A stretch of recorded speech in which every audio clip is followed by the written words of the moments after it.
नदी है और कहीं पे समुद्र है। तो मजबूत शत्रु का समझ में आ गया। कैच ऑफ टेरिटर का मतलब होता है मजबूत शत्रु से झगड़ा करना। कैट पा का मतलब होता है अपने स्वार्थ के लिए किसी का प्रयोग करना। भैया बिल्ली किसके लिए यूज करती है? बिल्ली को क्या कहा गया है? स्वार्थी कहा गया है। कहावतों में भी सुना है कि बिल्ली जिस घर में रहती है बिल्ली 7 घर छोड़ती है, पता होगा। कहावतों में भी सुना है बिल्ली 7 घर छोड़ती है। तो बिल्ली क्या होती है बेटा? बिल्ली बहुत ज्यादा स्वार्थी होती है, वो अपना ही स्वार्थ देखती है, किसी और का स्वार्थ नहीं देखती है। कुत्ता वफादार हो सकता है, बाकी और जानवर वफादार हो सकते हैं, गाय भैंस बकरा सब वफादार हो सकते हैं, बिल्ली वफादार नहीं होगी। बिल्ली अपना स्वार्थ पूरा होते ही तुरंत उड़ जाएगी वहां से। तो कैट पा का मतलब समझ में आ गया। बिल्ली क्या होती है? अपने स्वार्थ के लिए लोगों का यूज करती है। कर लोगे? फिर है च्यू द कर्ड। कर्ड का मतलब होता है दही, इसका मतलब होता है मनन करना, किसी भी चीज को एंजॉय करना, किसी भी चीज को बड़े मजे से खाना। जैसे कि भैया जिसको दही पसंद है, नवरात्रों के व्रत चलते हैं, नवरात्रों के व्रत में भूख मारने के लिए हम क्या करते हैं? कटोरा दही, एक कटोरी दही ले लेते हैं, उसे घंटों तक लगे रहते हैं कि हमारे पेट को धोखा लगा रहा है कि हाँ हमारा पेट भर रहा है। तो मनन करने का मतलब क्या होता है? किसी भी चीज को एंजॉय करना। दही को क्या आप चबा के खा सकते हो? नहीं, लेकिन इसमें क्या लिखा हुआ है? च्यू। च्यू का मतलब क्या होता है? चबाना। दही को चबाना यानी कि मनन करना, किसी भी चीज का ऐसा विचार करना कि मजे में जिंदगी जा रही है। समझ में आया? नेक्स्ट उसके बाद है चिकन हट। चिकन हट का मतलब होता है काया। चिकन हट आपने देखे होंगे, मुर्गों को जब हम पकड़ते हैं तो वो कैसे करते हैं? चींची की साउंड निकालते हैं। तो वो क्या है? उनका डरपोक है, उन्हें पता है कि अब हमारी बलि चढ़ेगी, हमारा बकरा बनेगा, मतलब कि सॉरी चिकन बनेगा। तो चिकन हट का मतलब क्या होता है भैया? जो मुर्गे होते हैं उनका दिल क्या होता है? बहुत कमजोर होता है। आप उनके पास ऐसे जाओगे वो तुरंत उठ जाते हैं। तो चिकन हट समझ में आया। अब उसके बाद है cook and bull story. Cook and bull story का मतलब होता है मनगढ़ंत कहानी। इसमें क्या होता है? अपने आप से बनाई गई कहानी। अब जैसे मतलब कि मुर्गे और बैल की स्टोरी सुनी है आज तक? देखी है? नहीं। कछुआ और खरगोश की रेस भी हमने बचपन से सुनी है, क्या वो आज तक हकीकत हुई है? नहीं। वो सारी क्या है? कौवे की भी सुनी होगी, घड़े में उसने वो डाले हैं, स्टोन डाले हैं, फिर पानी पिया, क्या असर हुआ? आज भी प्यासा ही है। तो ये सारी क्या है? मनगढ़ंत कहानी है। बात है क्रोकोडाइल टीयर्स, ये तो आप अच्छे से जानते होंगे, मगरमच्छ के आंसू यानी कि दिखावटी आंसू। मुझे किसी कोर्स वर्ड का मतलब होता है लड़ना। भैया क्रॉस वर्ड्स, इसे वर्ड्स को याद करना वर्ड से। भैया वर्ड का मतलब क्या होता है? शब्द। भैया शब्द को जब आप एक दूसरे के शब्द को क्रॉस करोगे यानी कि जुबान जोरी करोगे तो उससे क्या होगी? लड़ाई होगी। भैया जुबान जोरी कैसे होता है? जब वर्ड टू वर्ड आप चीजों को करते हैं, मैंने एक बोला, तुमने 2 बोले, फिर मैंने 3 बोले, दूसरे ने 4 बोले, उसी से क्या शुरू हो जाता है? लड़ाइयां शुरू हो जाती हैं। अब उसके बाद है cry for the moon. Cry for the moon का मतलब होता है असंभव वस्तु की कामना करना। अब हम अपने पापा से एक डिमांड कर देते हैं, पापा मर्सिडीज लाके घर के आगे खड़ी कर दो, तो क्या पॉसिबल है? नहीं है। तो वो क्या है? असंभव वस्तु की कामना करना। क्राई फॉर द मून समझ में आया। अब उसके बाद है cry over the spilled milk, मतलब कि व्यर्थ में पछताना। दूध बिखरने के बाद उस पर व्यर्थ ही पछताना। आपको पता है आप गलत कर रहे हो, उसके बाद भी आपने वो काम कर दिया और उसके बाद पछता रहे हो, यार हमें तो ये काम करना नहीं चाहिए था। ठीक है, मतलब होता है बाद में पछतावा करना। फिर उसके बाद है कट ऑफ सॉरी फिंगर का मतलब होता है अपने प्रयास से कोई भी प्रभाव ना पड़ना। भैया मैं अपनी उंगली काटकर अपने आप को सॉरी मांगूं तो क्या उसका कोई इफेक्ट पड़ेगा? नहीं पड़ेगा। मैं कोई नहीं काटता। बाई चांस तुम लोगों से मेरी उंगली कट जाए, मेरी उंगली तुमसे कट जाए, कटने के बाद तुम मुझसे सॉरी बोलो तो मैं कहूंगी चल कोई नहीं गलती से कट गई। लेकिन मैंने अपनी ही उंगली काटी फिर अपने आप को सॉरी बोला तो वो क्या है? अपने प्रयास से कोई भी प्रभाव नहीं पड़ना। फिर उसके बाद है cut both way. Cut both way का मतलब होता है 2 रास्तों को काटना। क्या आप एक टाइम में 2 रास्तों पर चल सकते हो? नहीं चल सकते। क्या हम एक टाइम में 2 सब्जेक्ट को पढ़ सकते हैं? नहीं। लेकिन बिचौलिए का काम क्या होता है? वो इधर वाले पल्ले में भी होता है, इधर वाले में भी। जस्ट लाइक शादी ब्याह में हमारे जो बिचौलिया होता है, लड़का लड़की दोनों की तरफ से, वो दोनों पक्ष में होता है नहीं होता है? वो यहाँ से भी पिटेगा और यहाँ से भी पिटेगा। तो बोथ वे का मतलब दोनों पक्षों में होना, एक दूसरे का, इसे याद कर लेना बिचौलिए से। फिर उसके बाद है cut no ice. Cut no ice का मतलब होता है कोई असर नहीं पड़ना। Cut no nice. नाइस का मतलब क्या होता है? इसे स्लाइस से याद कर लो। जब भैया आप पनीर के स्लाइस को काटते हैं तो उस पर कोई असर पड़ता है? पनीर पे कोई फर्क पड़ता है? वो रोता है कि मुझे मत काटो? पीस तो हो जाते हैं, लेकिन बेटा उससे तो कोई असर नहीं पड़ता। असर का मतलब होता है इफेक्ट पड़ना, उसे कोई फीलिंग नहीं होती। अब मैं इस फोन को, बुक को इन्हें काट देने का भी फर्क पड़ेगा नहीं। तो कट नॉट नाइस का मतलब होता है किसी पर कोई प्रभाव ना पड़ना। आप कितने भी अच्छे बन जाओ, सामने वाले पे कोई प्रभाव नहीं पड़ सकता। अब उसके बाद है क्रेचर कंफर्ट। क्रेचर कंफर्ट का मतलब होता है विलासित। अपनी ही स्थिति में आपको क्या रखना, अपनी स्थिति में खुश रहने को क्या कहेंगे, क्रेचर कंफर्ट कहेंगे। इसके बाद है क्राई फेवर। क्राई फेवर का मतलब होता है छल से मदद पाना। क्राई फेवर का मतलब मैं रोज जोर से चिल्ला रही हूँ, help me help me help me help me. मुझे पता है कोई ना कोई तो मेरी हेल्प करेगा।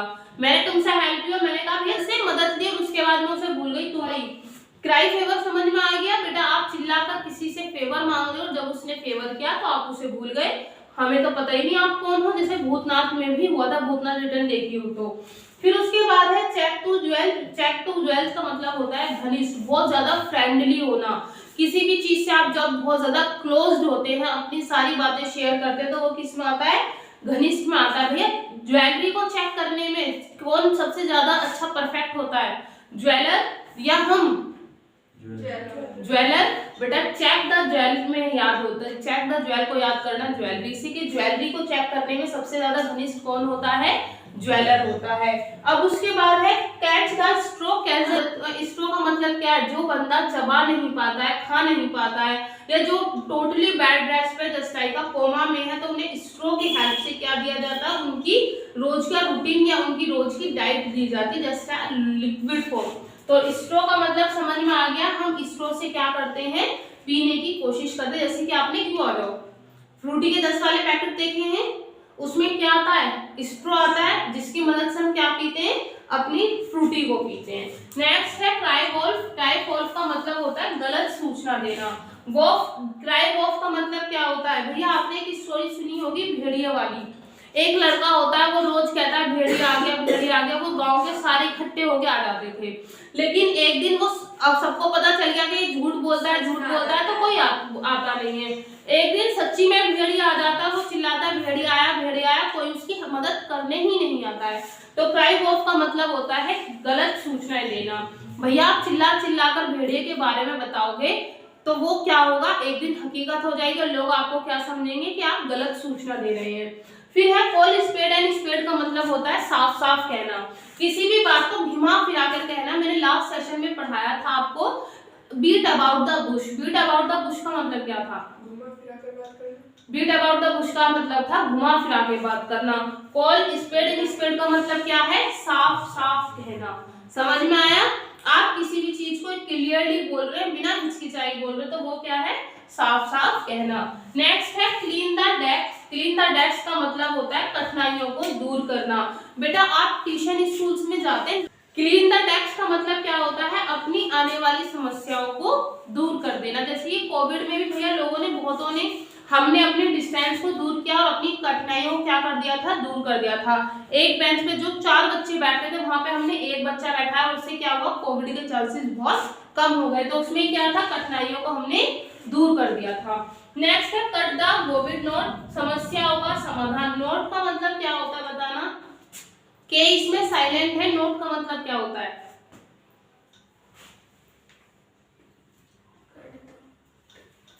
Cut the note. नोट का मतलब होता है गांठ।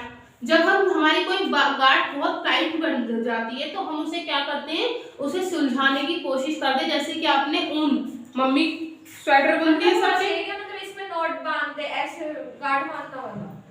भैया मम्मी ने स्वेटर बुनते देखे सबको, सबकी मम्मियां स्वेटर बुनती हैं, तो वो लक्ष्यों में कभी कभी इलझ जाती है, तो उसे हम सुलझाते हैं नहीं सुलझाते हैं, तो उसी को क्या कहेंगे, समस्याओं का समाधान पाना। नोट का मतलब होता है गांठों को खोलना।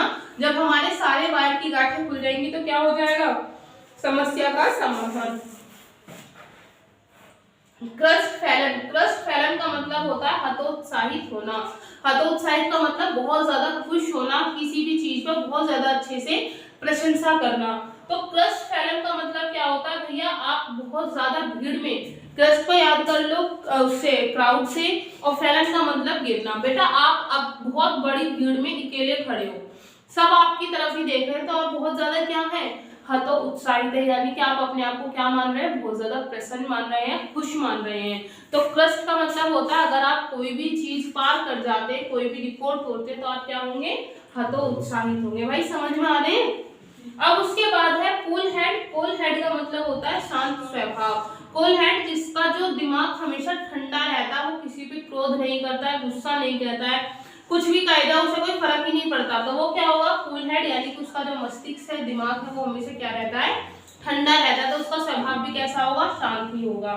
कम to cropper. Come to cropper का मतलब होता है पूरी तरह से असफल। बेटा अगर आप गोल्ड को छोड़कर कॉपर पे आते हैं तो आप किस क्या है, पूरी तरह से फेल है या नहीं है, जानते हैं। लेकिन लोग किस में आ रहे हैं, कॉपर में वापस आ रहे हैं, तो वो क्या हो रहे हैं, पूरी तरह से असफल हो रहे हैं। भैया जब वो सक्सेस नहीं होंगे तभी तो कॉपर पे आएंगे। अब उसके बाद है come back to earth. Come back to earth का मतलब होता है औकात में आना। भैया कल में देखा भी होगा कोई नया फोन लाते तो बड़ा शौक करती है, it's my new phone, it's my new phone. तो लोग क्या कहते हैं, जैसा तू लाई है ना ऐसा हमने कब के चला कर छोड़ दिए, तो वो क्या हो गया, कम टू अर्थ, यानी कि किसी को औकात में लाना। वो बहुत उड़ रहा था तो उसकी इंसल्ट करके वापस जमीन पे फेंक देना। Call the question. Call the question का मतलब होता है संदेह। मैं आपको पिछले 10 से 20 मिनट पढ़ा रही हूँ, आप में से किसी ने भी कोई क्वेश्चन नहीं किया, क्यों, क्योंकि आपको संदेह नहीं था। अगर आपको संदेह होता तो आप क्या करते, कॉल द क्वेश्चन, यानी कि किसी भी चीज में जब आप कंफ्यूजन आएगा, कंफ्यूजन्स को देखेंगे तो वहां क्या आएगा, कॉल द क्वेश्चन। समझ में आ गए। अब उसके बाद है cut one spot. Cut one spot का मतलब होता है अपनी आय के अनुसार खर्च करना। कट वन स्पॉट का कोट, भैया कोट कैसे बनते हैं बताओ, मुझे शर्ट बनानी है, कोट बनाना है, मुझे पता है आप में से कोई भी टेलर नहीं है, लेकिन एज ए एग्जांपल बेटा आप अपनी हाइट हेल्थ के हिसाब से ही तो कपड़ा खरीदते हैं या उससे एक्स्ट्रा कम खरीदते हो, एक्स्ट्रा, थोड़ा एक्स्ट्रा खरीदते, थोड़ा मीटर खरीद लिया नहीं, तो भैया कट वन कोट का मतलब होता है जो कोट काटे जाते हैं या कोई भी कपड़ा काटा जाता है तो वो उसकी आय और व्यय के हिसाब से काटा जाता है, यानी कि उसकी आ गया